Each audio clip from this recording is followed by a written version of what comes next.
So economy అంటేనే చాలా మంది స్టూడెంట్స్ భయపడుతూ ఉంటారు బికాస్ ఆఫ్ జార్గన్. ఎకానమీ కష్టమైన సబ్జెక్ట్ కాదు, it is full of jargon. So అంటే చాలా ఎక్కువ పదజాలం ఉంటుంది. ఆ పదజాలాన్ని చూసి మనం భయపడిపోతూ ఉంటాం. ఏదో కష్టమైంది అన్నట్టుగా మనకు ఒక ఫీలింగ్ వస్తుంది. బట్ నేను అనుకుంటాను అదే మనకి ఈజీ కదా! సరిగ్గా కాన్సెప్ట్‌ని అర్థం చేసుకుంటే మెమరైజ్ చేయక్కర్లేదు. బట్టి కొట్టాల్సిన అవసరం ఉండదు. ఇప్పుడు హిస్టరీ చూడండి, మీరు ఎంత బాగా అర్థమైనా సరే మీరు మెమరైజ్ చేయాల్సొస్తది. రైట్? పాలిటీ చూడండి, at least to some extent you need to memorise some stuff. ఎకానమీలో అంతగా మీరు మెమరైజ్ చేయక్కర్ల. చక్కగా కాన్సెప్ట్స్ అర్థమైపోతాయి. నీట్‌గా మెమరైజ్ చేయకుండానే సబ్జెక్ట్‌ని ఫాస్ట్‌గా రివిజన్ చేసుకోవచ్చు. నీట్‌గా అర్థం చేసుకోవచ్చు. సో, ఇవాళ మనం టేకప్ చేయబోయే సెషన్ ఏంటి అంటే, కోవిడ్-19 సెకండ్ వేవ్ వచ్చిన ఈ తరుణంలో reserve Bank of India governor Shaktikanta Das ఒక అన్‌షెడ్యూల్డ్ మీటింగ్, షెడ్యూల్డ్ అంటే ఏంటి? ముందు ప్లాన్ చేసుకొనొచ్చిన మీటింగ్ కాదు. సడెన్‌గా ఒక ప్రెస్ మీట్ పిలిచారు. ఎవరు ఎక్స్‌పెక్ట్ చేయలేదు. సడెన్‌గా ఏంటి ఆర్‌బీఐ వాళ్ళు ప్రెస్ మీట్ పిలుస్తున్నారని చెప్పి వెళ్లారు.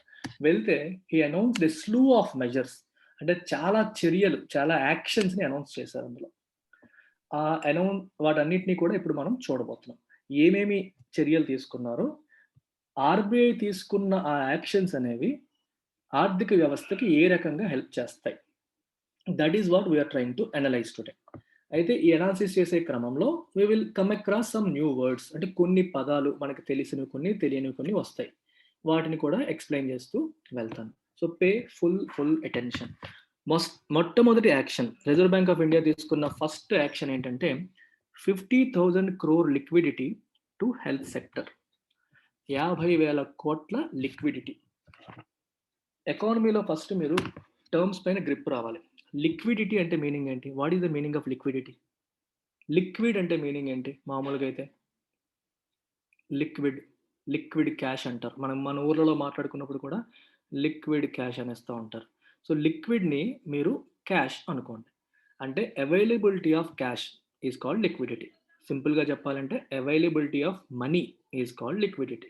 If something has liquidity that means it has availability of cash, availability of money. మీకు ఒక ఎగ్జాంపుల్ చెప్తాను. మీ దగ్గర గోల్డ్ ఉంది. మీ దగ్గర ల్యాండ్ కూడా ఉంది. ఈ రెండిట్లో ఏది లిక్విడ్ అంటే ఏం చెప్తారు? గోల్డా? ల్యాండా? గోల్డ్.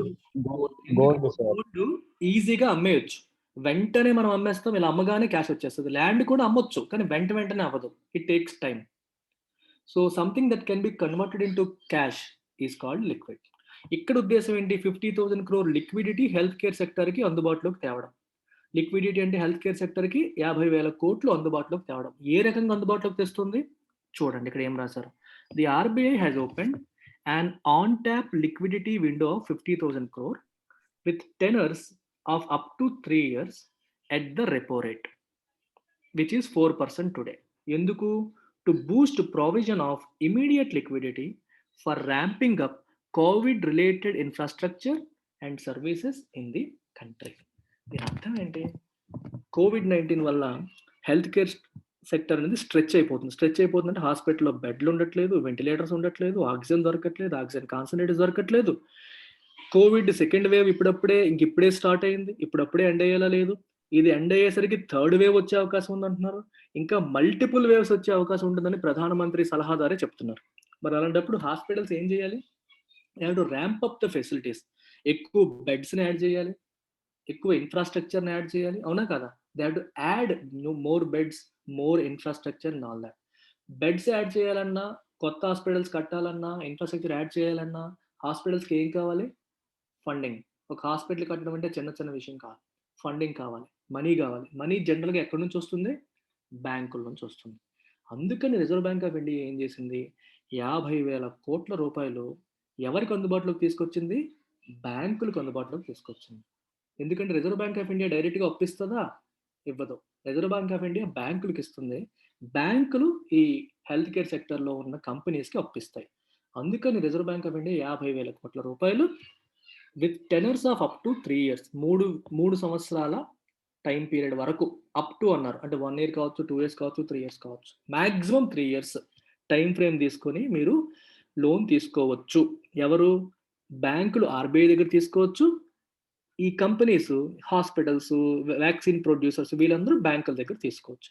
ఏ ఇంట్రెస్ట్ రేట్ దగ్గర అంటే 4%. రెపో రేట్ ఎంతైతే ఉందో ఆ రేట్ దగ్గర బ్యాంకులకి ఆర్బీఐ 50,000 కోట్ల రూపాయలు అందుబాటులోకి తీసుకొచ్చింది. ఎందుకోసం? To Boost provision of immediate liquidity. ఇమ్మీడియట్‌గా లిక్విడిటీ మనీని అందుబాటులోకి తీసుకురావడం కోసం. Specific to Covid related infrastructure. Apollo hospital తీసుకోండి ఎగ్జాంపుల్‌గా. అపోలో హాస్పిటల్ వాళ్ళు విపరీతమైన డిమాండ్ ఉంది. నేను ఇంకొక బ్లాక్ ఓపెన్ చేస్తాను. దానికి 100 కోట్లు కావాలి. Okay. There is a bank which is ready to give at a low interest rate. Bank ఎందుకు లో ఇంట్రెస్ట్ రేట్‌కి ఇవ్వగలుగుతుంది? ఆర్‌బీఐ దగ్గర బ్యాంక్ కూడా తక్కువ వడ్డీకి తెచ్చుకోగలిగిందిగా. జస్ట్ 4%కే తెచ్చుకోగలిగింది. దానిపైన కొంచెం మార్జిన్ ఏసేసుకొని అపోలో హాస్పిటల్‌కి ఈ బ్యాంక్ కూడా ఇచ్చేస్తాడు. ఈ రకంగా అపోలో కూడా తక్కువ వడ్డీకే ఈ లోన్ అనేది వస్తుంది. తక్కువ వడ్డీకే లోన్ వచ్చింది కాబట్టి అపోలో వాళ్ళు ముందు వెనక ఆలోచించకుండా కెపాసిటీని ర్యాంప్ అప్ చేస్తారు. అలా ర్యాంప్ అప్ చేయడం వల్ల హెల్త్ కేర్ ఇన్‌ఫ్రాస్ట్రక్చర్ అనేది ఇంప్రూవ్ అవుతుంది.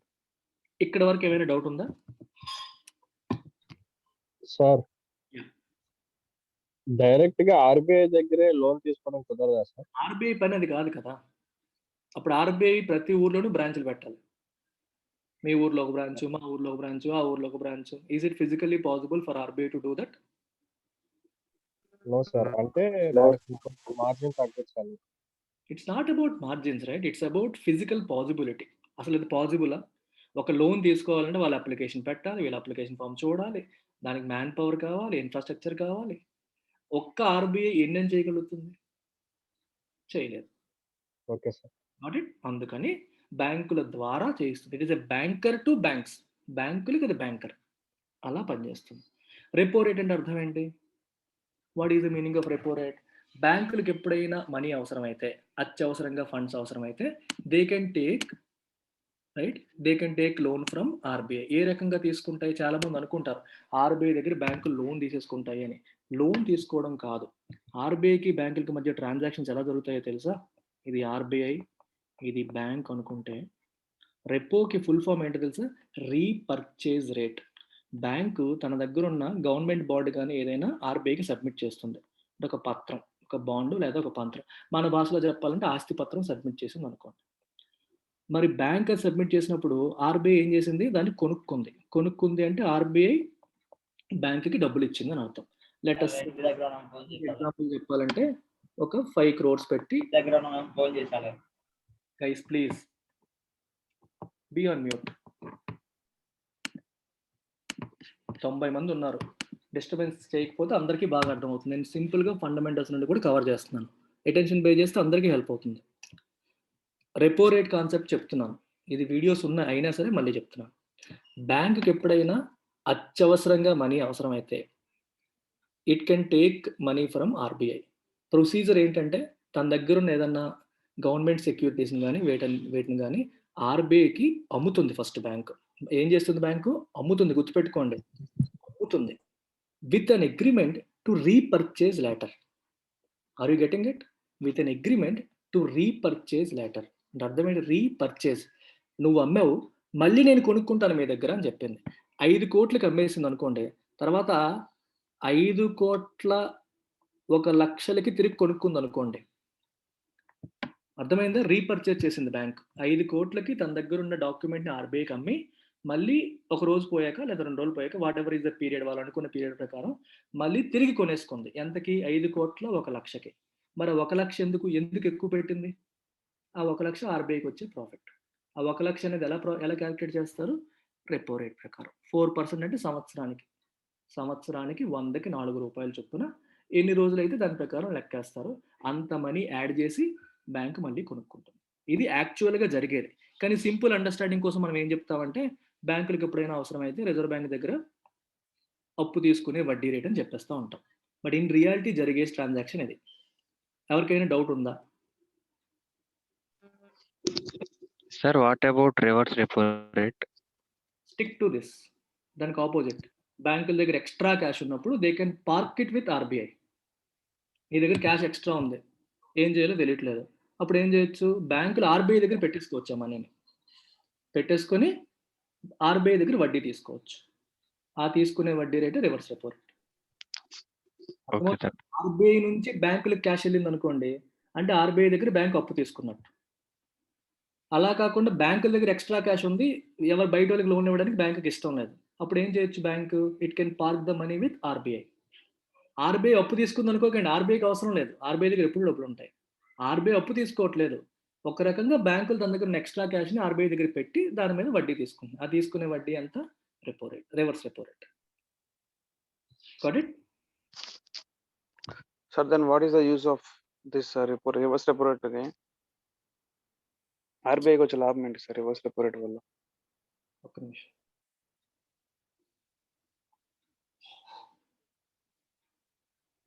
ఒక్క నిమిషం ఆగండి.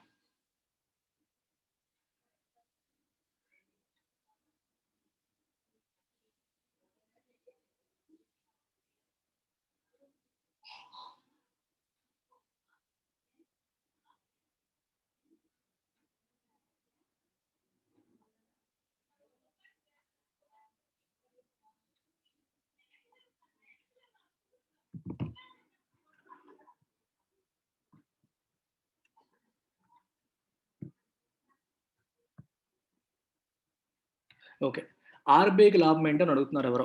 రివర్స్ రెపో రేట్ వల్ల ఆర్బీఐకి లాభం ఏంటి, అంతేనా క్వశ్చన్? రివర్స్ రెపో రేట్ మీద ఎంత ఇస్తారు వడ్డీ? చాలా తక్కువ, రెపో రేట్ కంటే కూడా తక్కువ. అతి తక్కువ వడ్డీకి ఆర్బీఐ చేతిలో క్యాష్ వస్తున్నట్టే కదా.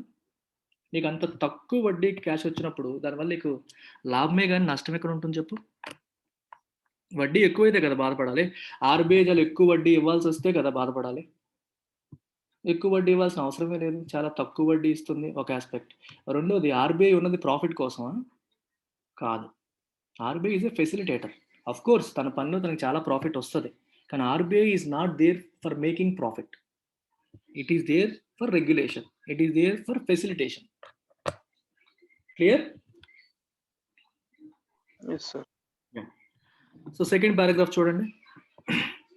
Under the scheme, banks can provide fresh lending support to a wide range of entities, including vaccine manufacturers, importers, suppliers of vaccines, priority medical devices, hospitals, dispensaries, pathology labs. వీళ్ళందరికీ కూడా ఈ scheme ప్రకారం banks fresh lending ఇవ్వచ్చు అని RBI governor Shaktikanta Das చెప్పారు. మీకు అందరూ చెప్పిన విషయం ఏది? Banks can take loan from RBI and lend it further to all these industries. ఇక్కడ ఇంకొక విషయం ఉంది, చాలా important aspect. Das said banks are being incentivized. Banks ని ఇన్సెంటివైజ్ చేస్తున్నారు అంటే అర్థం ఏంటి? బ్యాంక్స్ ని, what is the meaning of incentivize? Encourage చేస్తున్నారు. ఏ రకంగా? For quick delivery of credit, తొందరగా మీరు అప్పు ఇవ్వండి వాళ్ళకి ఈ స్కీమ్ ప్రకారం అని చెప్పి చెప్తున్నారు. ఎలా? Through extension of priority sector classification to such lending up to March 31st, 2022. Very very important, చాలా చాలా ఇంపార్టెంట్. ఇలా మీరు ఈ ఇండస్ట్రీస్కి చేసే లెండింగ్ని మేము ప్రయారిటీ సెక్టర్ లెండింగ్ కింద కేటగరైజ్ చేస్తాము అని చెప్పి ఆర్బీఐ గవర్నర్ చెప్పారు. What is this priority sector classification? Priority sector classification అంటే అర్థం ఏంటి? దాని గురించి కూడా మీకు ఇన్ఫర్మేషన్ చూడండి. ఆర్బీఐ జనరల్గా ఏం చేస్తుందంటే, it mandates the banks to lend a certain portion of their funds to specified sectors such as agriculture, micro, MSMEs, చూడండి, export credit, education, housing, social infra, renewable energy, ఇలాంటి ఇండస్ట్రీస్.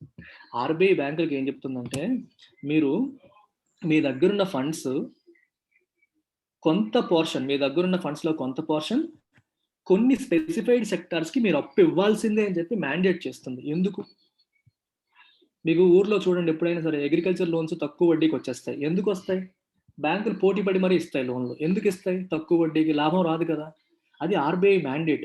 ఆర్బీఐ ఖచ్చితంగా agriculture సెక్టర్కి ఇవ్వాలి, ఎంఎస్ఎంఈస్కి ఇవ్వాలి, ఈ సెక్టార్స్కి మీరు కొంత భాగం ఇవ్వాలి. ఎంత భాగం? 40%. ఇండియాలో ఉన్న అన్ని scheduled commercial banks, foreign banks 40% ఇవ్వాలి. Regional rural banks, cooperative banks, small finance banks 75% ఇవ్వాలి. ఇంత అమౌంట్ని ఈ సెక్టర్స్కి ఇవ్వాలి. ఈ సెక్టార్స్కి ఇవ్వమని ఎందుకు చెప్తున్నానంటే, వాటికి ఎంకరేజ్ చేయడం కోసం, అంటే ఆ సెక్టార్స్ని ఎంకరేజ్ చేయడం కోసం, ఆ సెక్టార్కి సపోర్ట్ ఇవ్వడం కోసం government of India, reserve Bank of India ద్వారా బ్యాంకులకు ఇటువంటి రెస్ట్రిక్షన్ పెడుతుంది. సో బ్యాంకులు ఎప్పుడు కూడా ఏ సెక్టార్కి ఇస్తే మాకు లాభం వస్తుందని చెప్పి వాళ్ళకే ఇచ్చుకుంటూ కూర్చుంటే ఈ సెక్టార్స్ అన్ని వెనకబడిపోతాయి. వీటికి ఎంకరేజ్ చేసే వాళ్ళు ఉండరు. సో ఈ సెక్టార్స్ కూడా ముందుకు రావాలి అంటే దే నీడ్ సపోర్ట్. ఆ సపోర్ట్ ఏ రకంగా వస్తుంది? బ్యాంకులు ఇస్తే వస్తుంది. బ్యాంకులు మామూలుగా అయితే ఇవ్వవు కదా, నాకు ఎక్కడ ప్రాఫిట్ వస్తుంది అక్కడికి వెళ్తాను అంటే. అందుకని రిజర్వ్ బ్యాంక్ ఆఫ్ ఇండియా ఇలాంటి రెస్ట్రిక్షన్ పెడుతుంది అనమాట.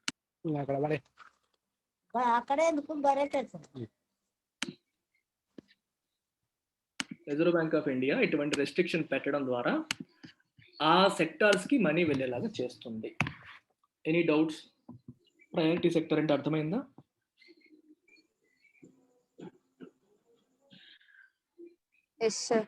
కొన్ని స్పెసిఫిక్ సెక్టర్స్ ని ఎంకరేజ్ చేయడం కోసం reserve Bank of India asks all the banks to set aside some amount, కొంత అమౌంట్ ని ఆ సెక్టార్స్ కి మాత్రమే ఇవ్వాలి సెపరేట్ గా అని చెప్పి చెప్పడం జరుగుతుంది. అయితే ఇక్కడ ఒక పదం మీరు అబ్జర్వ్ చేస్తే అడ్జస్టెడ్ నెట్ బ్యాంక్ క్రెడిట్ అన్నారు. దేంట్లో? అడ్జస్టెడ్ నెట్ బ్యాంక్ క్రెడిట్ లో అన్నారు. ఇది మీకు సింపుల్ గా చెప్తాను, దీని గురించే వీడియో చెప్తే అరగంట పడుతుంది. కానీ ప్రస్తుతానికి given the scheme of things ఇంకా ఇందులోకి వెళ్ళిపోతూ ఉంటే మనకి డిలే అయిపోతుంది కాబట్టి ప్రస్తుతం మీకు అర్థమయ్యేలాగా సింపుల్ గా చెప్తాను. ఇప్పుడు బ్యాంక్ యొక్క టోటల్ క్రెడిట్ అంటే టోటల్ గా వాళ్ళు ఎంత అప్పు ఇచ్చారు అనేది ఒక పక్కన పెడితే, దాంట్లో చాలా లెంత్ అవుతుంది చెప్పాలంటే, చాలా పెద్దది అవుతుంది. It will kill all our time. ఒక పని చేద్దాం, దీనిపై నేను సెపరేట్గా వీడియో చేస్తాను, మీరు చూద్దరు. కానీ అడ్జస్టెడ్ నెట్ బ్యాంక్ క్రెడిట్ అంటే సింపుల్గా అర్థం చేసుకోండి. అంటే మొత్తం టోటల్ లోన్ బుక్లో నెట్ బ్యాంక్ క్రెడిట్ ఎలా చెప్పాలంటే, లెట్ అస్ సే ఇప్పుడు ఒక ఇండస్ట్రీ ఉంది, ఇది కూడా ప్రయారిటీ సెక్టర్కి సంబంధించిన ఇండస్ట్రీ అనుకోండి. అంటే వీటిల్లో ఇక్కడ ఇచ్చిన వాటిల్లో ఏదో ఒక ఇండస్ట్రీ కింద అది వస్తుంది అనుకుందాం. ఓకే, ఈ ఇండస్ట్రీలో ఉన్న ఏదో ఒక కంపెనీ ఒక బాండ్ ఇష్యూ చేశారు అనుకోండి. బాండ్ అంటే తెలుసు కదా మీకు, what is the meaning of bond? ఆ కంపెనీకి డబ్బులు అవసరం అయితే వాళ్ళకి బాండ్ ఇష్యూ చేస్తారు. బాండ్ అంటే ఏంటంటే అదొక పత్రం, దానిపైన వడ్డీ రేట్ ఉంటుంది. 10% వడ్డీ ఇస్తాను లేదా 5% వడ్డీ ఇస్తాను, వాట్ ఎవర్ ఇట్ ఈస్. నా బాండ్ ఎవరైనా కొనుక్కుంటే మీకు సంవత్సరానికి ఎంత వడ్డీ ఇస్తానని చెప్పి వాళ్ళు మాట ఇచ్చి ఆ పత్రాన్ని రిలీజ్ చేస్తారు. ఎవరెవరైతే ఈ బాండ్ కొనుక్కుంటారో, whoever buys this bond by paying money gets this interest. వాళ్ళు ఎంత డబ్బులు పెట్టారో దాని మీద ఈ ఎంత ఇంట్రెస్ట్ అయితే బాండ్ మెన్షన్ చేస్తుందో అంత ఇంట్రెస్ట్ ఇయర్లీ వస్తుంది. ప్రతి బాండ్కి మెచ్యూరిటీ పీరియడ్ ఉంటుంది, 5 years 10 years what ever it is. 5 years 10%, 10,000 face value అనుకోండి. నువ్వు 10,000 పెట్టి కొనుక్కుంటే ప్రతి సంవత్సరానికి నీకు 10% వడ్డీ వస్తుంది. అలా 5 సంవత్సరాలు అయిన తర్వాత సంవత్సరానికి 1,000 రూపాయలు చొప్పున 5 సంవత్సరాలకి 5,000 ప్లస్ మొదట పెట్టుకున్న 10,000, 5,000 ప్లస్ 10,000 ఎంత? 15,000 రూపాయలు నీకు మెచ్యూరిటీ వాల్యూ వచ్చింది. అర్థమైందా? This is how a bond works. For example, ఒక బ్యాంక్ ఇలాంటి బాండ్ కొనింది అనుకోండి. ఏదన్నా ఈ ప్రయారిటీ సెక్టార్లో ఉన్న ఏదో ఒక కంపెనీ బాండ్ ఇష్యూ చేస్తే ఈ బ్యాంక్ కొనింది అనుకోండి. ఇది ఇండైరెక్ట్ వే ఆఫ్ లెండింగే కదా, లోన్ ఇవ్వలేదు, కానీ వాళ్ళు ఇష్యూ చేసిన బాండ్ని బ్యాంక్ కొన్నది. ఒక రకంగా ఇప్పుడు కూడా బ్యాంక్ వైపు నుంచి క్యాష్ ఆ సెక్టార్కి వెళ్ళినట్ట కాదా చెప్పండి. అల్టిమేట్ గోల్ ఏంటి? బ్యాంక్స్ నుంచి ప్రయారిటీ సెక్టర్కి క్యాష్ వెళ్ళాలి. ఇప్పుడు వెళ్ళిందిగా, లోన్ రూపంలో వెళ్ళలేదు, వేరే రూపంలో వెళ్ళింది. Are you getting it? Sir అర్థమైందా? కొంచెం కాంప్లెక్స్ ఇష్యూ మీకు సింపుల్గా చెప్పడానికి ట్రై చేస్తున్నాను, అర్థం కాకపోతే అడగండి. అల్టిమేట్గా బ్యాంక్స్ ఆ సెక్టార్కి హెల్ప్ చేయాలని చెప్పారు, లోన్ రూపంలో హెల్ప్ చేయలేదు, కానీ వాళ్ళు ఇష్యూ చేసిన బాండ్ కొనడం ద్వారా, ఆ బాండ్ కొనడం ద్వారా మనీ ఎవరికి వెళ్ళింది? ఆ సెక్టార్లో ఉన్న కంపెనీగా వెళ్ళింది. ఆ సెక్టార్లోని కంపెనీకి మనీ వెళ్ళింది కదా, సో ఆ మనీ వాళ్ళు ఉపయోగించుకుంటారు కదా. సో టోటల్ క్రెడిట్లోంచి ఇది మైనస్ చేస్తారు అనమాట. ఫర్ ఎగ్జాంపుల్ 100 కోట్లు టోటల్ ఫండ్స్ అనుకుంటే, క్రెడిట్ అవైలబుల్ అనుకుంటే, ఒకవేళ ఇందులో 20 కోట్లు బ్యాంకులు ఆల్రెడీ పెట్టాయి అనుకోండి, 20 కోట్లు మైనస్ చేస్తారు, 80 crores అయింది. 80 crores లో 40% లెక్కేసుకోవాలి. ఇది ఒక ఆస్పెక్ట్. ఇలాంటి 4-5 ఉంటాయి. అవన్నీ మైనస్ చేయగా ఎంతైతే వస్తుందో దాంట్లో 40% పక్కన పెట్టాలి అనేది ఆర్బీఐ యొక్క మ్యాండేట్. ఎవరికి? నార్మల్ బ్యాంక్స్కి.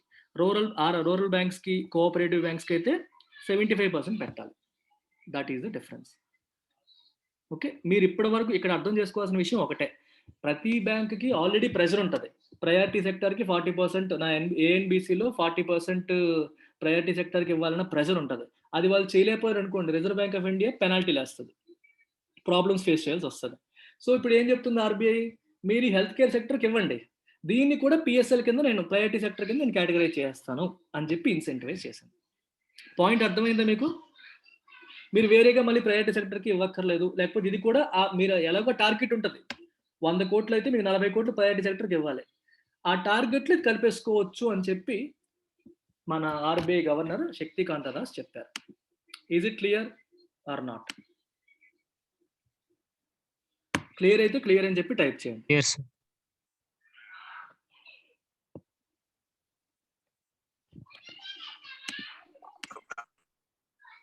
రైట్. యా, డౌట్ ఉంటే అడగండి, పర్లేదు, డోంట్ హెసిటేట్.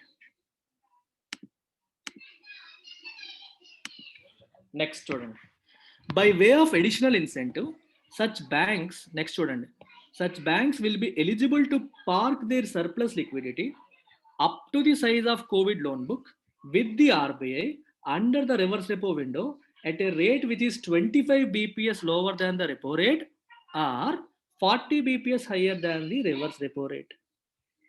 అర్థమైంది ఈ సెంటెన్స్? ఇంకొక ఇన్సెంటివ్ ఒకటేంటి, ఆర్బీఐ యొక్క ప్రయత్నం ఆలోచించండి. Think from the perspective of RBI. What is RBI trying to do? It wants this 50,000 crore to go to these healthcare sector entities. బ్యాంకులు తీసుకోకుండా కూర్చున్న ఆర్బీఐకి ఇష్టం లేదు. ఎవడు పడతాడు, వీళ్ళు మన డబ్బులు ఇస్తారో ఎవరు, అసలే ఎన్పిఎస్ పెరిగిపోతున్నాయి, అన్ని మొండి బకాయిలు పెరిగిపోతున్నాయని చెప్పి బ్యాంకులు ఆర్బీఐ ఇస్తున్నా సరే తీసుకోవడానికి ఇష్టపడట్లేదు. మాకు వద్దులండి, మీ దగ్గర పెట్టుకోండి వదిలేస్తున్నాయి. అందుకని రిజర్వ్ బ్యాంక్ ఆఫ్ ఇండియా ఏం చేస్తుంది, ఎలాగైనా బ్యాంక్ తీసుకొని వాళ్ళకి ఇచ్చేలా చేయడానికి ప్రయత్నం చేస్తుంది.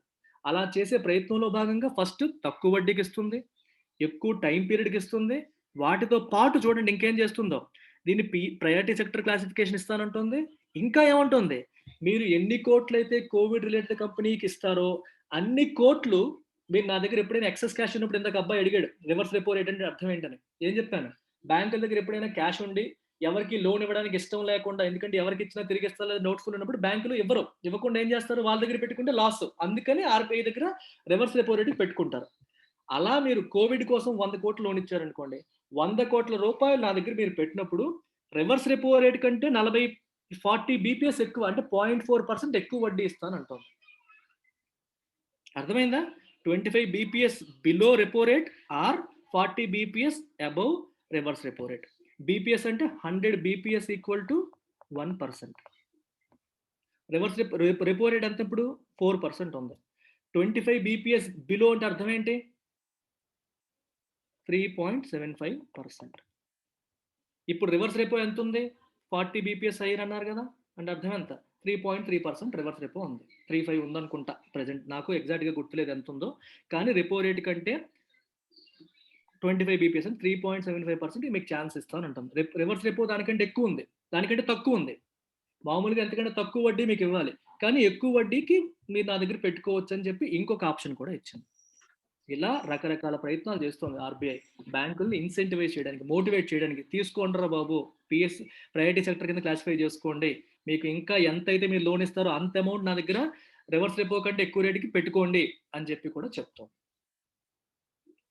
Now can I move? Yes, sir. Yeah. ఇది ఒకటి అయిపోయింది. Second aspect, 10,000 crore liquidity support for small finance banks. ఇప్పుడు ఏం చెప్తాం మనం, ఎవరి కోసం మాట్లాడాం, ఇప్పుడు హెల్త్ కేర్ సెక్టర్లో ఉన్న వాళ్ళ కోసం మాట్లాడాం. ఇప్పుడు ఏం మాట్లాడుతున్నాం, small finance banks. Small finance బ్యాంక్స్కి 10,000 crores లిక్విడిటీ సపోర్ట్ ఇస్తుంది. స్మాల్ ఫైనాన్స్ బ్యాంక్స్కి ఇవ్వడం ఉద్దేశం కాదు, అల్టిమేట్ ఉద్దేశం ఏంటి, ఎంఎస్ఎంఈస్కి ఇవ్వడం. చిన్న చిన్న కంపెనీలు ఉంటాయో it's not about small finance banks. చూడండి ఇక్కడ ఏం రాశారు, RBI has decided to conduct special 3-year long-term repo operations 10,000 crores at repo rate for small finance banks. చాలా చాలా ఇంపార్టెంట్. బేసికల్గా లాస్ట్ ఇయర్ నుంచే లాంగ్ టర్మ్ రెపో అనే కాన్సెప్ట్ వచ్చింది.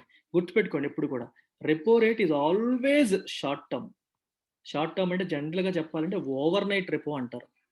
అంటే ఒక రాత్రికి మాత్రమే, అప్పటికప్పుడు అర్జెంటుగా అవసరమైనప్పుడు ఒక రోజుకి మీరు డబ్బులు తీసేసుకొని మళ్ళీ తిరిగి చెల్లించేయచ్చు. దానికోసం వాడేది రెపో రేట్. అయితే తర్వాత నుంచి 7-day రెపోస్ అంటారు, అంటే 7 రోజులకు అప్పు తీసుకోవడం. 14-day రెపోస్ అంటారు, 14 రోజులకు అప్పు తీసుకోవడం. ఇవన్నీ చూస్తాం. ఏవైనా సరే తక్కువ పీరియడే, ఎక్కువ కాలం కాదు.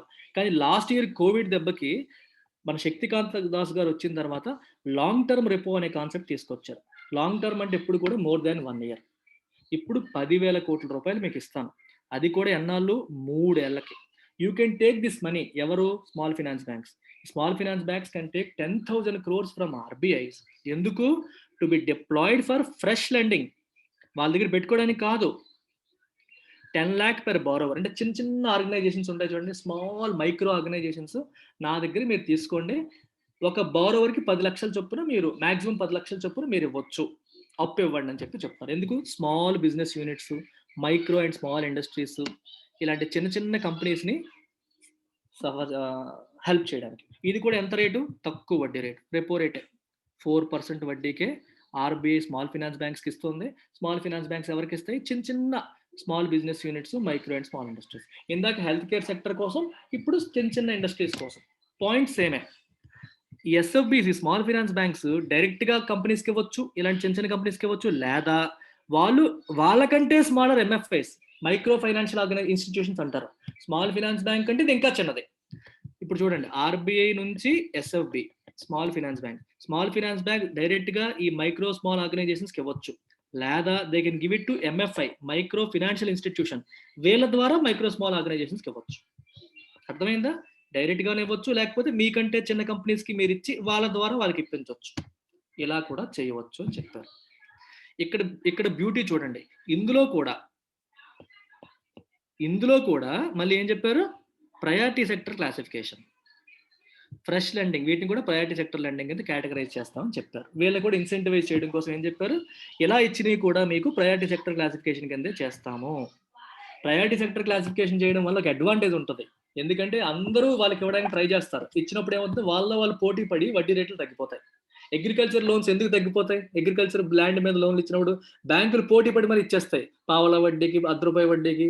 వాళ్ళకి టార్గెట్లు ఉంటాయి ఇవ్వాలని, ఇవ్వకపోతే పెనాల్టీ పడుతుంది. అందుకోసం అని చెప్పి పోటీ పడి తక్కువ వడ్డీలు ఇచ్చేసి మరి లాంచ్ చేస్తారు అనమాట.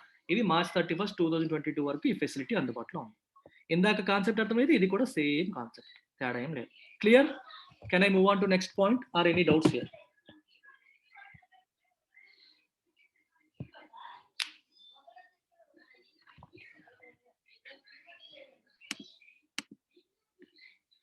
కూల్.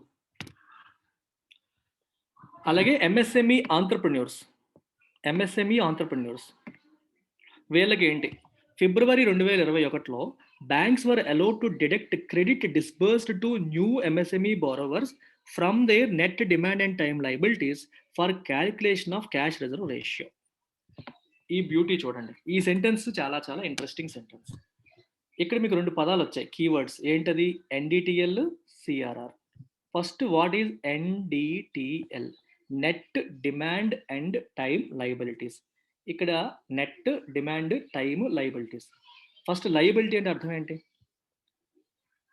Asset, liability. నేను చాలాసార్లు ఎడిటోరియల్స్ చెప్పేటప్పుడు చెప్తూ ఉంటాను, బ్యాంక్ పాయింట్ ఆఫ్ వ్యూలో what is an asset, what is a liability. మామూలు అసెట్ అప్ప, అసెట్ ఆస్తి, లయబిలిటీ అప్పు. బ్యాంక్కి ఆస్తి ఏది, అప్పేది? డిపాజిట్ బ్యాంక్కి ఆస్తి అప్ప?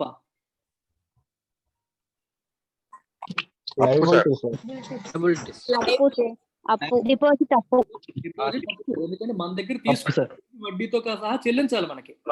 కాబట్టి బ్యాంక్కి డిపాజిట్ అనేది లయబిలిటీ, లోన్ అనేది అసెట్. దానికి వచ్చే డిఫరెన్సే వాళ్ళకి ప్రాఫిట్. అయితే ఇక్కడ లయబిలిటీస్ గురించి మాట్లాడుతున్నాం. సో లోన్లు మర్చిపోండి, మనకు అవసరం లేదు. Let's look at deposits. Liabilities ఇవి ఎన్ని రకాలు ఉంటాయి? Demand liabilities, time liabilities. మనకి బ్యాంకులో అకౌంట్ చేసినప్పుడు మీకు అడుగుతారు, ఏ సేవింగ్స్ అకౌంటా, కరెంట్ అకౌంటా అని అడుగుతారా లేదా? ఇప్పుడు సేవింగ్స్ అకౌంట్ మనం ఓపెన్ చేసినప్పుడు మనం ప్లీజ్ బి రెస్పాన్సిబుల్. 90 మంది ఉన్నారు, వంశీకృష్ణ ప్లీజ్. క్వశ్చన్ అడిగినప్పుడు అన్మ్యూట్ చేసుకొని అడగండి, లేనప్పుడు ప్లీజ్ బి ఆన్ మ్యూట్. అర్థమైందా? Demand liability, time liability.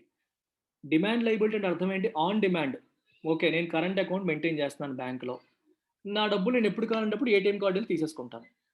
50,000 రూపాయలు నా అకౌంట్లో ఉన్నాయంటే నేను వెళ్ళి ఏటీఎంకి వెళ్ళి 50,000 చూపించాలి, నేను అడిగినప్పుడు నాకు తిరిగి ఇచ్చేయాలి. అంతేనా? On demand. That is called demand liability. ఎప్పుడు అడిగితే అప్పుడు తిరిగి ఇవ్వాలి. మరి what is time liability? Fixed deposit చేసావు అనుకో బ్యాంకులో, 10 లక్షల రూపాయలు సంవత్సరానికి ఫిక్స్డ్ డిపాజిట్ చేసావు.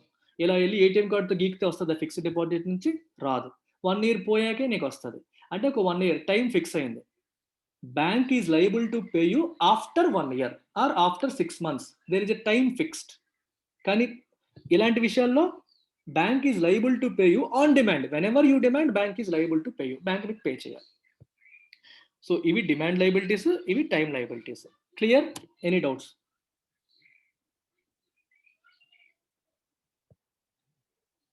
బ్యాంక్ దగ్గర లెటస్ సే 100 కోట్ల ఎఫ్డీస్, 50 కోట్ల కరెంట్ అకౌంట్ సేవింగ్స్ అకౌంట్లు ఉన్నాయనుకోండి.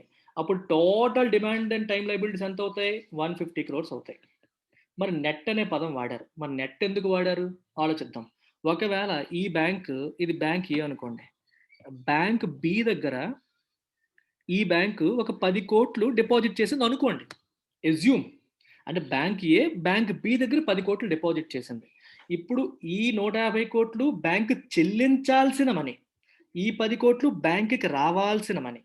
ఈ చెల్లించాల్సిన మనీలోంచి రావాల్సిన మనీ తీసేస్తే వచ్చేదే NDTL, net demand and time liabilities. అర్థమైందా? ఈ net demand and time liabilities అనేది చాలా చాలా ఇంట్రెస్టింగ్ అండ్ ఇంపార్టెంట్ కాన్సెప్ట్. ఎందుకంటే సిఆర్ఆర్ క్యాలిక్యులేట్ చేసిన, ఎస్ఎల్ఆర్ క్యాలిక్యులేట్ చేసిన, రెపో రేట్ ప్రకారం ఎంత అప్పు ఇవ్వచ్చు అని లిమిట్ క్యాలిక్యులేట్ చేసిన, marginal standing facility rate calculate చేసిన, ఏది క్యాలిక్యులేట్ చేయాల్సి వచ్చినా సరే everything is calculated based on NDTL. Net demand and time liabilities calculate చేసి దాంట్లో certain percentage will be your CRR. What is CRR? Cash reserve ratio. అంటే అర్థం ఏంటంటే ప్రతి బ్యాంక్ కూడా తన ఎన్డిటిఎల్లో అంటే నెట్ డిమాండ్ అండ్ టైం లయబిలిటీస్లో కొంత పర్సంటేజ్ రిజర్వ్ బ్యాంక్ దగ్గర క్యాష్ రూపంలో ఉంచాలి. ఇప్పుడు ఎన్డిటిఎల్ ఇక్కడ ఎంత వచ్చింది మనకి? 140 crores వచ్చింది. 150 కోట్ల నుంచి 10 కోట్లు తీసేస్తే 140 కోట్లు. ఒకవేళ సిఆర్ఆర్ అనేది 4% అనుకోండి, అప్పుడు ఏం చేయాలి? 140 కోట్లలో 4% ఎంత? 5.6 crores. 5.6 crores ఎక్కడ ఉంచాలి? ఆర్బిఐ దగ్గర రిజర్వ్ బ్యాంక్ ఆఫ్ బ్యాంకులు ఆ బ్యాంకు మెయింటైన్ చేయాలి. అది స్టిపులేషన్, రూల్. ఇక్కడ వరకు అర్థమైందా లేదా?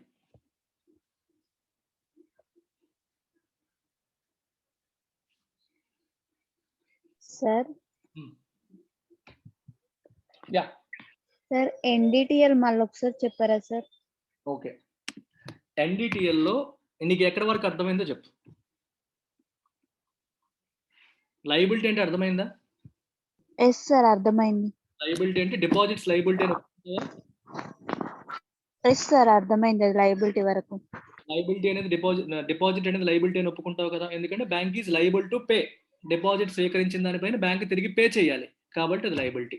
లయబిలిటీలు 2 రకాలు: demand liabilities, time liabilities. Demand liability అంటే అర్థం ఏంటి? ఎప్పుడు అడిగితే అప్పుడు ఇవ్వాలి.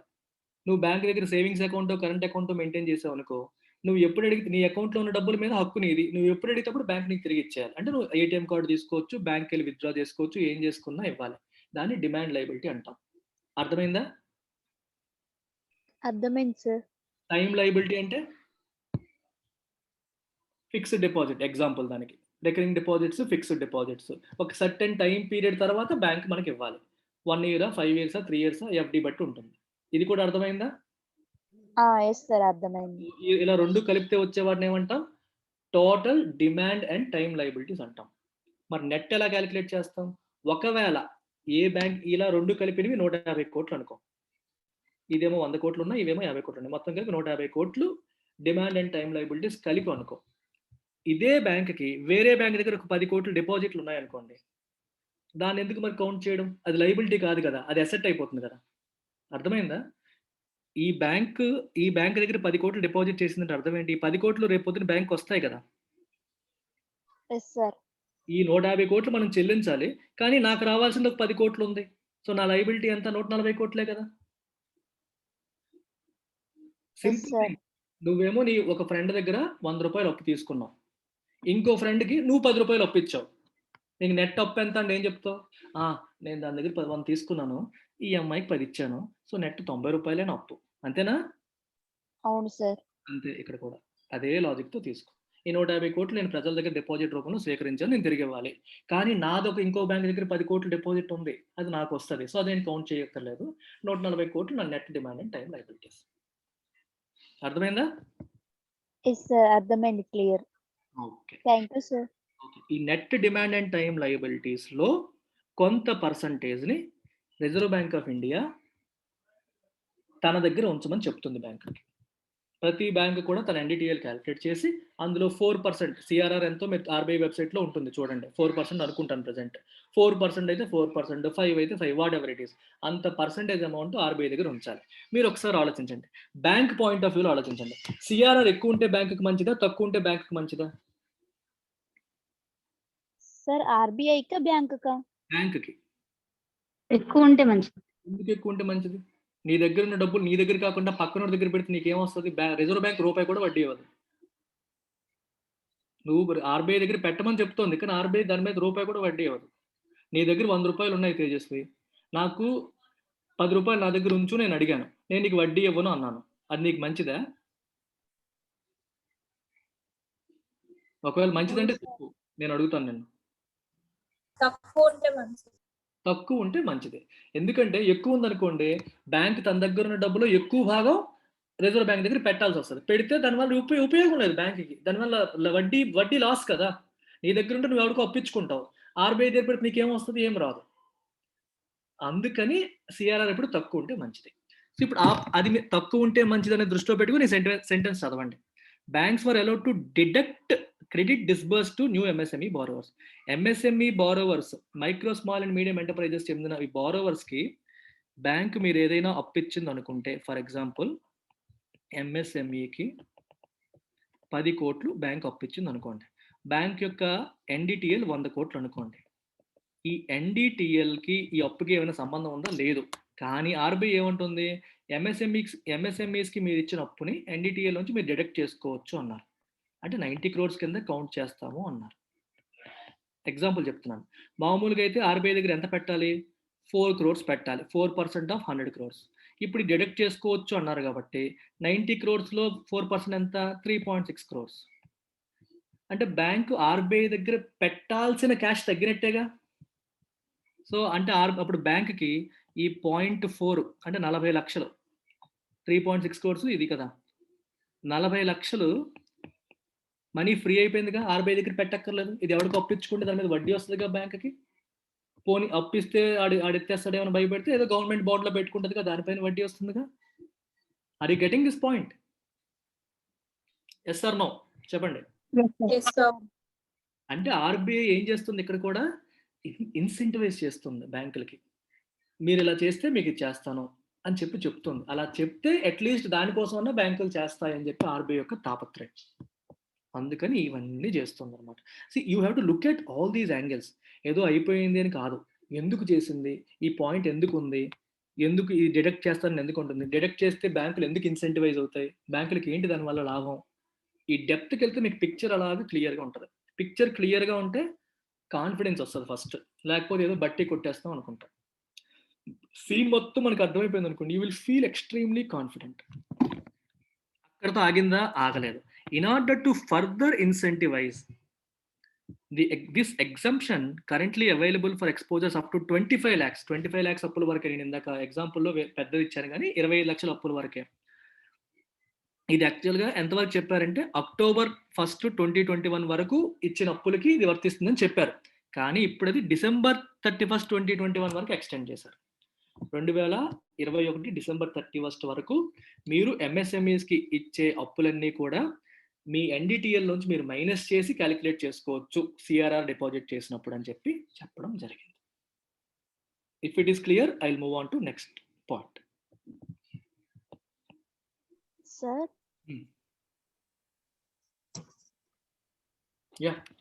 సార్, ఇప్పటి నుండి ఇచ్చిన లోన్స్ అంటే ఇప్పటి నుండి ఇస్తేనే అది దానికి ఇట్లనా, లేకపోతే ముందు ఇచ్చినవి కూడా? ఏ రోజు చెప్పారు చూడు, ఫిబ్రవరిలో చెప్పారు. ఆ తర్వాత ఇచ్చిన వాటికే, ఈ టైం లోపు ఇచ్చిన వాటికి. Okay sir. ఓకే సార్ ఇంకో డౌట్ అండి సార్. హలో సార్, సార్ ఇప్పుడు MSM కి ప్రయారిటీస్ వాళ్ళకి లోన్ ఇస్తున్నారు అన్నారు కదా, అమౌంట్ అలోకేట్ చేశారు కదా వాళ్ళకి. ఇప్పుడు ఈ లాక్డౌన్ లో ఎంత ఎక్స్టెండ్ అయిద్దో తెలీదు అసలు. తర్వాత ఈ సెకండ్ వేవ్ అంటున్నారు, థర్డ్ వేవ్ అంటున్నారు. ఇట్లా డబ్బులు ఇచ్చేస్తే దానికి అంటే ఎంటర్ప్రైనర్స్ చేసుకుంటే మళ్ళీ లాస్ వస్తే మళ్ళీ ప్రాబ్లం కదా సార్. సో అంటే కంపెనీలు ఎత్తేసినా, కంపెనీలు నాశనం అయిపోయినా, చాలా మంది రోడ్డు మీద పడిపోయినా పర్లేదు అంతేనా? అట్లా కాదు సార్, అంటే ఇబ్బంది పడతారు. దీనికి సార్ నేను పర్టికులర్ గా చెప్తాను, MSM కి ఎక్కువగా నేను చెప్తుంది దీనికి సార్. మిగతా దానికి ఓకే సార్, అంటే ప్యాథాలజీ కానీ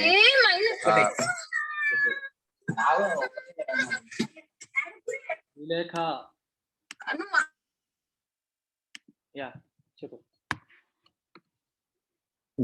మిగతా దానికి ఇచ్చారు కదా సార్, కొన్నిటికి ప్రయారిటీ ఇచ్చారు. దీనికి కూడా MSM కి ఇప్పుడు ఇస్తే అమౌంట్ మళ్ళీ ఇప్పుడు లాక్డౌన్ ఎక్స్టెండ్ అయితే 4 ఎప్పుడైతే తెలియదు సార్, ఎవరు చెప్పలేము. థర్డ్ వేవ్ అంటున్నారు, మళ్ళీ ప్రాబ్లం అవుద్ది కదా సార్. అంటే మనీ వేస్ట్ అవుతాయి కదా అనేది నాది. వేస్ట్ అవుతుంది అనుకుంటే తీసుకోడు కదా, నువ్వు బలవంతంగా పేక మీద పెట్టి నా దగ్గర అప్పు తీసుకున్నావా లేదని అడుగుతారు ఎవరన్నా? ఓకే ఆలోచించు, నువ్వు ఎవడైనా బలవంతంగా నీ పేక మీద కత్తి పెట్టి తీసుకుంటావో తీసుకోవో అని అడగట్లేదు. Your making credit available. Imagine నువ్వు ఆ కంపెనీ ఓనర్ పాయింట్ ఆఫ్ వ్యూలో నువ్వు ఆలోచించు. ఒక 3 నెలల పాటు నువ్వు ఇండస్ట్రీ ముయ్యాల్సి వచ్చింది అనుకో. ఇండస్ట్రీ ముయ్యాల్సి వచ్చినప్పుడు కూడా నీ ఎంప్లాయీస్కి నువ్వు చూసుకోవాల్సిన బాధ్యత నీ మీద ఉంటుంది. ఏమీ నువ్వు ఎవరు ఏ సపోర్టు చేయకపోతే ఏం చేస్తాడు? ఉద్యోగాల నుంచి పీకేస్తాడు వెంటనే. It leads to unemployment.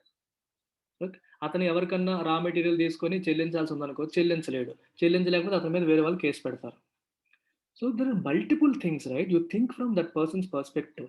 ఈ టైంలో వాళ్ళకి అసలు అప్పు ఇవ్వడానికి ఎవరు ముందుకు రారు. అలాంటిది అప్పు ఇస్తానంటే వద్దంటున్నావు నువ్వు. ఇల్లాజికల్ గా ఉంది. అప్పు తీసుకోవాలి అంటే నేను అట్లా అనట్లేదు సార్. నేను అంటే అది వాళ్ళు పెట్టింది కరెక్టే సార్. అంటే రేపు ఏదైనా ప్రాబ్లం వస్తే మళ్ళీ వీళ్ళు చేసింది కూడా ఇబ్బందే కదా అంటున్నా. అది నేను అనేది సార్. అలాంటప్పుడు తను తీసుకోడు. నాకు అవసరం లేదు అనుకునేవాడు తీసుకోడు. అవసరం అనుకునేవాడికి అప్పు అందుబాటులో లేకుండా ఉంటే అది ప్రాబ్లం కదా. అరే నాకు ఈ 3 నెలలకి సరిపడా క్యాష్ ఉంటే నేను మళ్ళీ నడిపేస్తాను రా సంస్థని అనుకుంటారు చాలా మంది. ఆ 3 నెలలకు సరిపడా క్యాష్ లేక మూసేయాల్సి వస్తుంది చాలా ఇండస్ట్రీస్. అన్ని ఇండస్ట్రీస్ మూసేస్తే దేశానికి ఎంత నష్టం, ఎన్ని కుటుంబాలు రోడ్డు మీద పడతాయి, ఇవన్నీ దృష్టిలో పెట్టుకుని RBI ఇవన్నీ చేస్తుంది. ఇక్కడ ప్రాబ్లం తీసుకునే వాళ్ళు లేక కాదు, తీసుకునేవాడు ఆలోచించట్లేదు. బ్యాంకులు హెసిటేట్ చేస్తాయి. వీళ్ళకి ఇస్తాను, వీళ్ళు మళ్ళీ ఎత్తేస్తారు, అది ఇంకో మొండి బకాయి అయిపోతుంది నాకు. ఈ RBI ఏమో ఈ శక్తికాంత దాస్ నా బుర్ర తింటాడు, అది ఇచ్చే ఇది ఇచ్చే అంటాడు. ఇచ్చిన తర్వాత NPS పెరిగిపోయిన ఇతరే మళ్ళీ మమ్మల్ని తిడతాడు.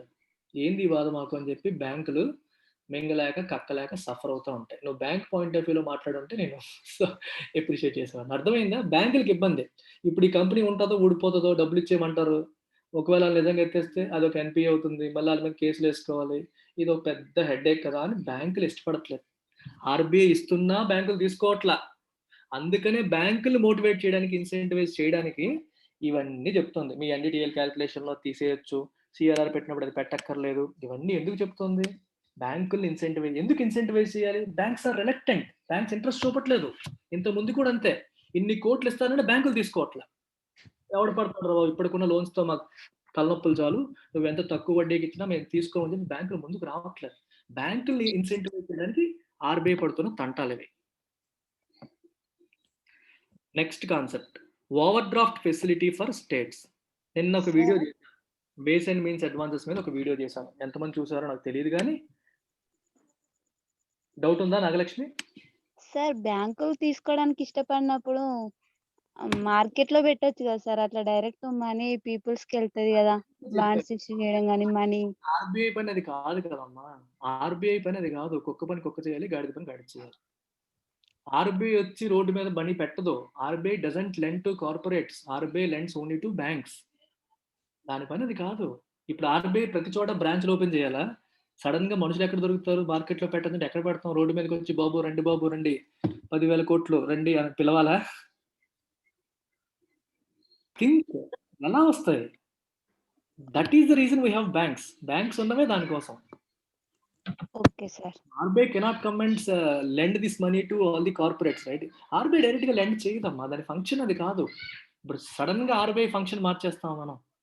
ఈ రోజు బ్యాంకులు ఇష్టపడట్లేదు అని చెప్పి ఆర్బీఐ వచ్చేసి ఇది చేస్తే మనం వేరే పనులు అవ్వవు దానికి. అన్ని పనులు తను చేయలేదుగా. ఇప్పుడు over draft facility for states అన్నాం. ఈ కాన్సెప్ట్ ఒకసారి ఆలోచిద్దాం. స్టేట్ గవర్నమెంట్స్కి ఎప్పుడు కూడా ప్రతి నెల కూడా ఇబ్బందులు వస్తూ ఉంటాయి. మా ఆంధ్రప్రదేశ్లో ఇంకా ఎక్కువగా వస్తూ ఉంటాయి. 5వ తారీఖు వచ్చిన ఎంప్లాయీస్కి శాలరీస్ పడవు. ఇబ్బందులు ఎందుకు వస్తాయి? అనుకున్నంత ఆదాయం రాకపోయినప్పుడు, ఎక్స్పెండిచర్ అనుకున్న దానికంటే ఎక్కువైపోయినప్పుడు ఇబ్బందులు వస్తాయి. దీన్ని temporary miss matches between expenditure and receipt అంటారు. ఓకే, ఇలాంటప్పుడు ఇబ్బంది వస్తుంది. ఇబ్బంది వచ్చినప్పుడు ఒక గవర్నమెంట్ ఏమేం చేయొచ్చు? గవర్నమెంట్ ఏం చేయొచ్చు? గవర్నమెంట్ కెన్ ఇష్యూ బాండ్ లేదా ట్రెజరీ బిల్, ఇట్లాంటివి ఏమైనా ఇష్యూ చేయొచ్చు. అంటే అప్పు. బాండ్ ఇష్యూ చేయడం అంటే మీకు ఆల్రెడీ తెలుసు కదా, మార్కెట్లో బాండ్ ఇష్యూ చేసిందంటే someone will come and by it. కానీ దానిపైన వడ్డీ కట్టాలి. ఎవరు కట్టాలి? రాష్ట్ర ప్రభుత్వమే కట్టాలి. ఒక 10,000 కోట్లకి బాండ్స్ ఇష్యూ చేసింది అనుకోండి, ఎవరన్నా వచ్చి కొనుక్కున్నారు అనుకోండి బాండ్స్, ఆ 10,000 కోట్లు గవర్నమెంట్కి వస్తుంది. కానీ ఆ 10,000 కోట్ల పైన గవర్నమెంట్ ఆఫ్ ఆంధ్రప్రదేశ్ ఏం చేయాలి? వడ్డీ ఇవ్వాలి. ఎంత వడ్డీ అని నువ్వు ఒప్పుకున్నావో అంత వడ్డీ ఇవ్వాలి. కానీ ఇష్టం వచ్చినట్టు ఇలా బాండ్స్ ఇష్యూ చేయడానికి కూడా FRBM యాక్ట్ ఒప్పుకోదు. Physical responsibility and budget management act ఒప్పుకోదు. లిమిటేషన్స్ ఉంటాయి, ఎంతవరకు వెళ్ళొచ్చు అని చెప్పి. సెంట్రల్ గవర్నమెంట్ అనుమతి తీసుకోవాలి. ఇష్టం వచ్చినట్టు చేయాలంటే కుదరదు.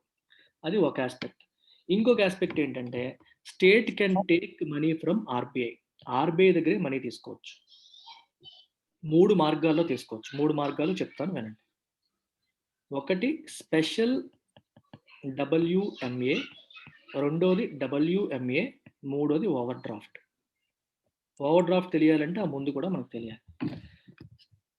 WMA అంటే వేస్ అండ్ మీన్స్ అడ్వాన్సెస్ అంటారు. అంటే సడన్ గా ఎప్పుడైనా నీకు మనీ అవసరం అయితే you can take money from RBI. అయితే 90 డేస్ లోపు చెల్లించాలి. 90 రోజులే maximum period. At what rate? At repo rate. Repo rate ఎంతైతే ఉందో ఆ రేట్లో నువ్వు వడ్డీ ఆర్బీఐకి చెల్లించాలి. ఎంత మనీ అనేది RBI plus central government fix చేస్తాయి. అంటే ఒక స్టేట్కి ఎంతవరకు ఇవ్వచ్చు అని చెప్పి వాళ్ళు ఫిక్స్ చేస్తారు.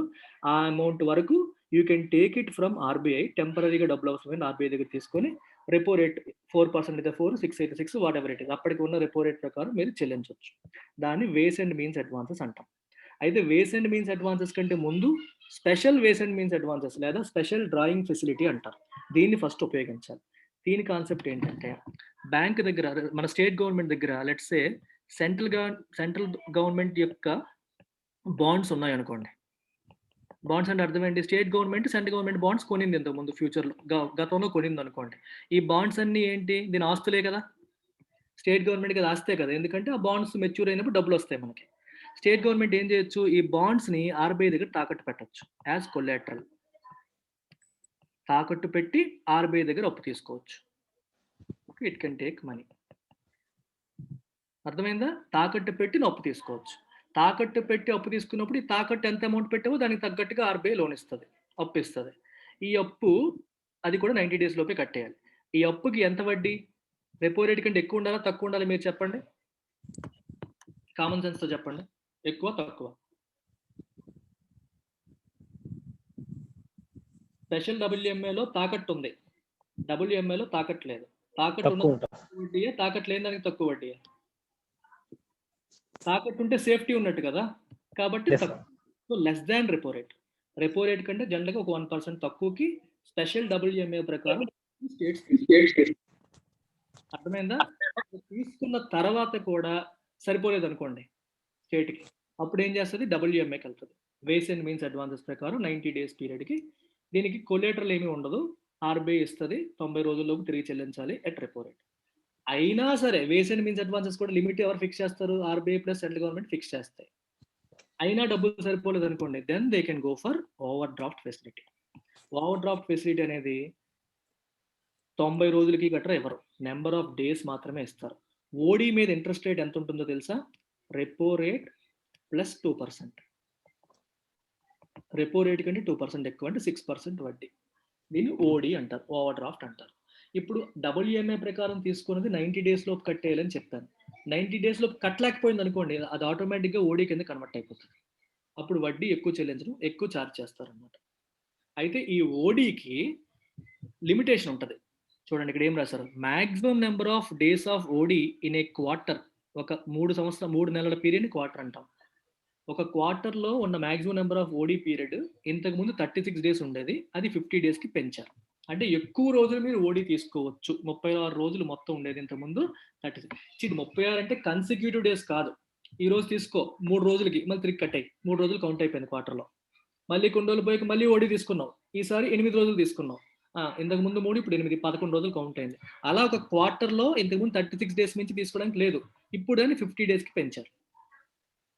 ఇది ఒక డెసిషన్.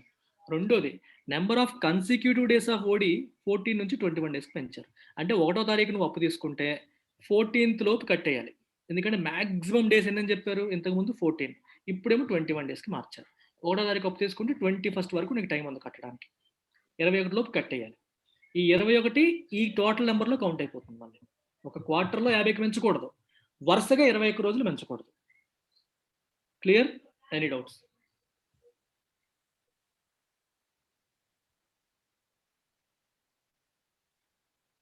ఈ ఫెసిలిటీ ఎంతవరకు? సెప్టెంబర్ 11th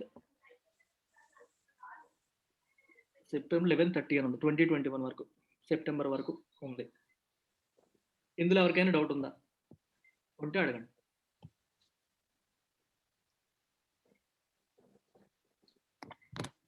నాగర్ నమ్రత.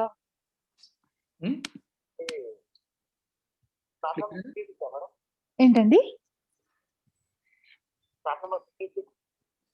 ఇక్కడ ఇన్ఫోసిటీ రాయల్ కి opposite. Fine, can I move on? If it is clear I will move on. చెప్పండి.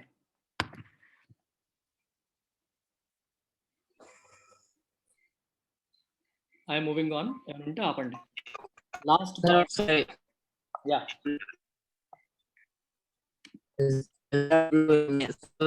సిగ్నల్ లేదు. Prashant, your voice is not clear.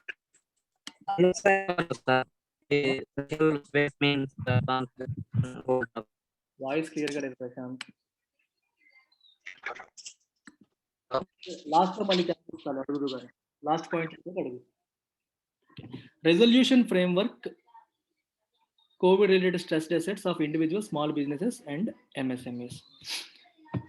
ఇది లాస్ట్ పాయింట్. దీంట్లో ఏం చెప్పిందంటే ఆర్బీఐ సెట్ బారోవర్స్, ఎవరు? Individuals, small businesses, MSMEs, having aggregate exposure of up to 25 crores, 25 కోట్ల వరకు అప్పు తీసుకున్న వాళ్ళు ఎవరైనా సరే, who have not availed restructuring under any of the earlier restructuring frameworks and who were classified standard as on 31st March 2021 will be eligible to be considered under Resolution Framework 2.0 restructuring under the proposed framework. So basically you should understand the concept called restructuring.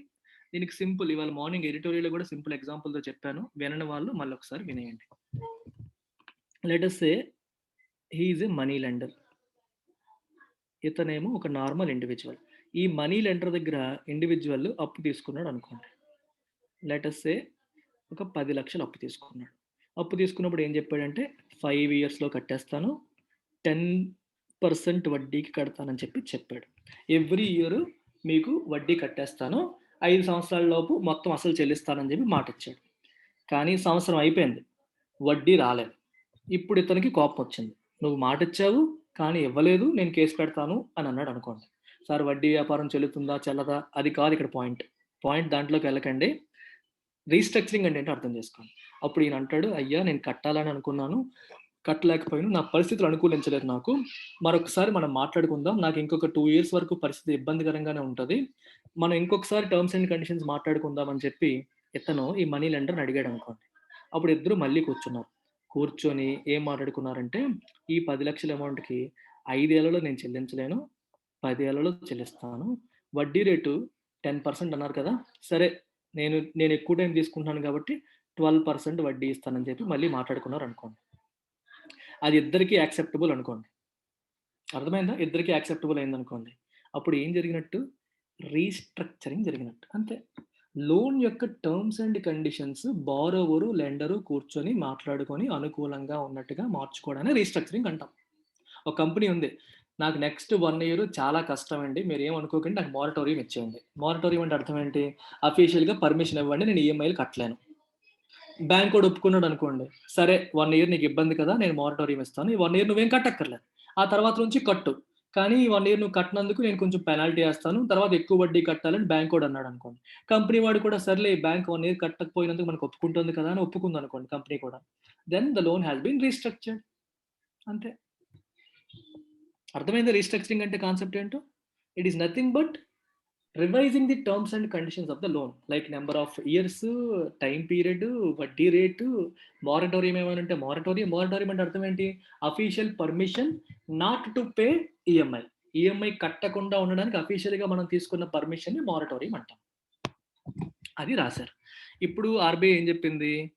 Individuals మరియు small businesses and ఎంఎస్ఎంఈస్కి 25 కోట్ల వరకు exposure ఉన్న ఈ కంపెనీస్కి ఇంతకు ముందెప్పుడు restructuring అంటే last year కూడా కోవిడ్లో సఫర్ అయ్యారు, అప్పుడు మీరు రీస్ట్రక్చరింగ్ ఉపయోగించుకోకపోతే ప్లస్ మార్చి 31, 2021 నాటికి మీరు స్టాండర్డ్ అసెట్ అయితే, what is the meaning of standard asset? Asset అంటే అర్థం ఏంటి బ్యాంక్ పాయింట్ ఆఫ్ వ్యూలో? లోన్ని బ్యాంక్స్ ఏమంటాయి? అసెట్స్ అంటాయి. స్టాండర్డ్ అనేది పాజిటివ్ వర్డా నెగిటివ్ వర్డా? Positive word. స్టాండర్డ్ అసెట్ అంటే అర్థం ఏంటి? ఈఎంఐస్ టైంకి వచ్చేస్తున్నాయి అని అర్థం, ఈఎంఐస్ ఆన్ టైం పే అయిపోతున్నాయి అని అర్థం. అంటే మరి ఈఎంఐస్ ఆన్ టైం పే అవ్వకపోతే దాన్ని స్టాండర్డ్ అసెట్ అనరా? అనరు, సబ్ స్టాండర్డ్ అసెట్ అంటారు. 90 రోజులు దాటిపోయింది అనుకోండి, 1వ తారీఖు జనవరి 1ని కట్టాలి, మార్చ్ 31 వరకు కట్లా, ఏప్రిల్ 1 నుంచి దాన్ని ఏమంటారు తెలుసా? సబ్ స్టాండర్డ్ అసెట్ అంటారు. It is no longer called a standard asset.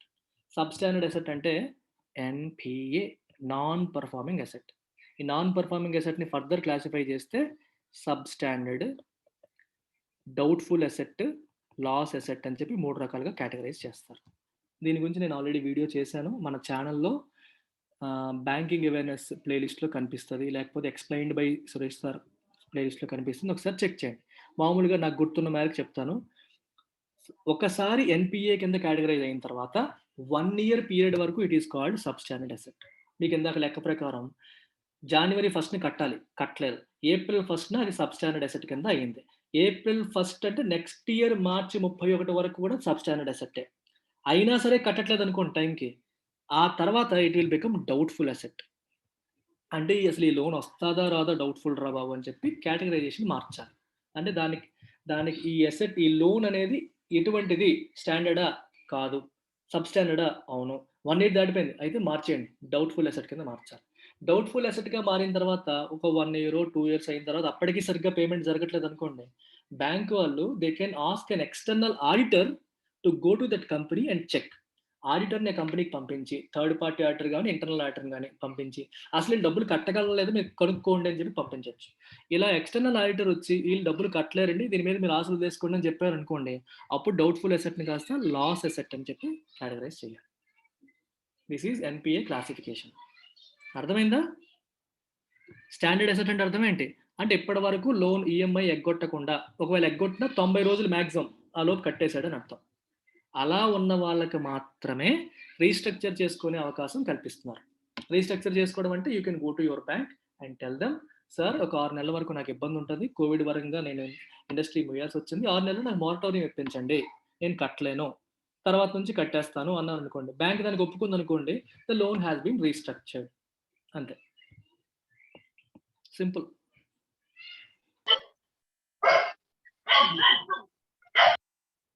Any doubts? No sir. చాలా చాలా ఈజీ అమ్మ, ఎకానమీ చాలా చాలా ఈజీ, భయపడాల్సిన అవసరం ఏమీ లేదు. నీట్గా కాన్సెప్ట్స్ అర్థమయ్యి రోజు న్యూస్ పేపర్ చదివితే, హిందూ అండ్ బిజినెస్ లైన్ చదివితే మీరు చాలా ఈజీగా అర్థం చేసుకొని ముందుకు వెళ్ళొచ్చు. అండ్ మా ఇన్స్టిట్యూట్లో జాయిన్ కాని వాళ్ళు. Hello sir. సార్ హలో మరమ్య sir, I have a small doubt sir. Deposits with other banks అనేది మనం అసెట్ కాబట్టి దాన్ని సబ్స్ట్రాక్ట్ చేస్తున్నాము ఎన్డిటిఎల్ నుంచి.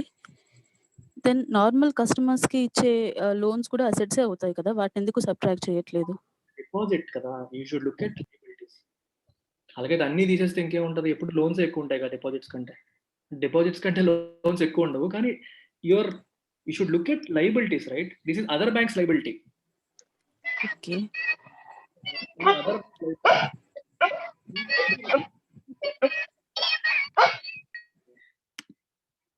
This perspective. నేను చెప్పినట్టుగా ఆలోచించు ఒకసారి. లోన్ ఎందుకు కన్సిడర్ చేయనో కూడా చెప్తాను.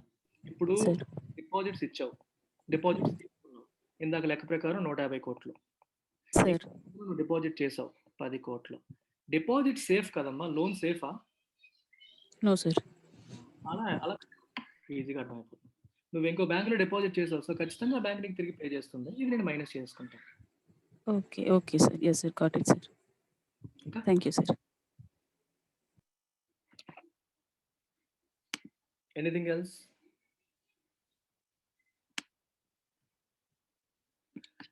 So I tell you a tip to improve your economy. మీ ఎకానమీ సబ్జెక్ట్ని ఇంప్రూవ్ చేసుకోవడానికి ఒక టిప్ చెప్తాను, ఫాలో అవ్వండి. న్యూస్ పేపర్స్ చాలా ఎక్కువగా చదవండి. Don't stick your self to books మాత్రమే చదివితే ఎకానమీ రాదు.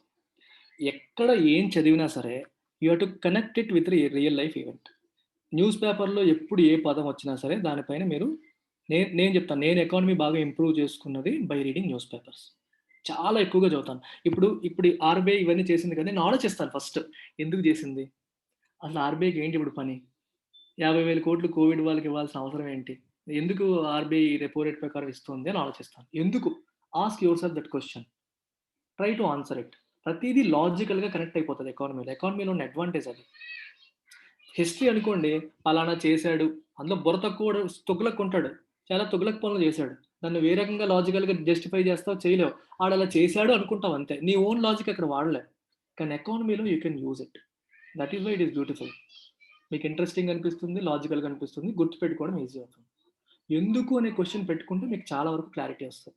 ఎందుకు ఇలా చేసింది గవర్నమెంట్, ఇది ఎందుకు ఇలా ఫంక్షన్ అవుతుంది, అలా ఎందుకు చేస్తుంది, ఇలా ఎందుకు చెప్పింది, ఎన్డీటీఎల్ నుంచి మీరు తగ్గించుకోవచ్చు అని ఎందుకు చెప్పింది, తగ్గించుకోవడం వల్ల బ్యాంకులకి ఏంటి ఉపయోగం, ఎన్డీటీఎల్ నుంచి అమౌంట్ డిడక్ట్ చేసుకున్నాను అనుకోండి, సిఆర్ఆర్ తగ్గిపోతుంది. సిఆర్ఆర్ తగ్గితే అడ్వాంటేజ్ ఏంటి, banks will have more cash with them. ఏం చేస్తుంది, దానివల్ల ఎవరి దగ్గరైనా వడ్డీ అప్పుకి ఇవ్వచ్చు, లేకపోతే ఏదైనా అసెట్స్లో పెట్టుకోవచ్చు, దానివల్ల వాళ్ళకి లాభం వస్తుంది. ఆర్బీఐ దగ్గర పెట్టుకుంటే రూపాయి కూడా రాదు, సిఆర్ఆర్ పైన రూపాయి కూడా వడ్డీ చెల్లించదు ఆర్బీఐ. ప్రతి ఆస్పెక్ట్ని కూడా ఎందుకు అని మీరు క్వశ్చన్ చేసుకుంటే లాజికల్గా ఎవ్రీథింగ్ విల్ గెట్ కనెక్టెడ్. మీకు ఎక్కడ డౌట్స్ రావు, లూప్ క్లోజ్ అవుతుంది. ఓకే, సో మా స్టూడెంట్స్ కాని వాళ్ళు ఎవరైనా ఉంటే you can take up economy as a special programme. ఇన్స్టిట్యూట్లో ఎకానమీని స్పెషల్గా తీసుకోవచ్చు. ఆర్ కరెంట్ అఫైర్స్ కోర్స్ కూడా ఉంటుంది, ప్రతిరోజు 8 o'clock క్లాస్ అవుతుంది మనకి ఎవ్రీ డే. సార్ ఇవాళ కోవిడ్తో సఫర్ అవడం వల్ల నేను ఆయన తరపున ఎకానమీ క్లాసెస్ తీసేసుకున్నాను. Otherwise this is part of current affairs, not as economy. Economy subject నేర్చుకోవాలంటే ఎకానమీ స్టాటిక్లోకి వచ్చేయండి. కరెంట్ అఫైర్స్ నేర్చుకోవాలనుకుంటే కరెంట్ అఫైర్స్ అన్నీ వస్తాయి. కరెంట్ అఫైర్స్ కోర్స్ అనేది మీరు టేకప్ చేయొచ్చు if you are interested, right. You can also take up UPSC Infinity which will give you everything. And madam number ఇది, ఇంట్రెస్ట్ ఉన్న వాళ్ళు మేడంకి కాల్ చేసి యూ కెన్ డిస్కస్. ఇంకెవరికైనా డౌట్స్ ఉంటే అడగండి. ప్రశాంత్ ఉన్నావా?